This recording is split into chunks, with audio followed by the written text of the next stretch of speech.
এই জায়গাটা নিয়ে আমার অনেক স্বপ্ন। এই জায়গাটায় অনেক কিছু করব, তো ব্যস্ততার কারণে এখনও শুরু করতে পারতেছি না। এখানে একটা প্রজেক্ট তৈরি করব, একটা ছাগলের খামার, তারপরে আস্তে আস্তে ইনশাল্লাহ একটা গরুর খামার দিকে যাব। পাশাপাশি আরও অনেক কিছু করার চেষ্টা আছে এই জায়গাটায়, মানে ইচ্ছে আছে।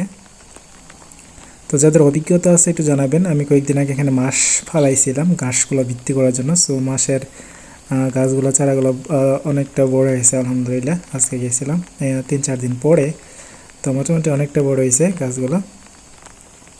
এখন ঘাস ভালো হওয়ার জন্য কি করা যায়, যদি কারো পরামর্শ থাকে দিতে পারেন যে ভালো ঘাস উঠবো, আরও ভালো ঘাস উঠবো কীভাবে।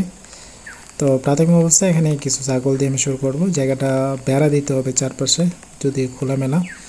এখানে অনেক শিয়াল টিয়াল আছে। তো এই আর কি, একটা স্বপ্ন নিয়ে আগাইতেছি। আল্লাহ ভরসা, ইনশাআল্লাহ। আল্লাহ মালিক।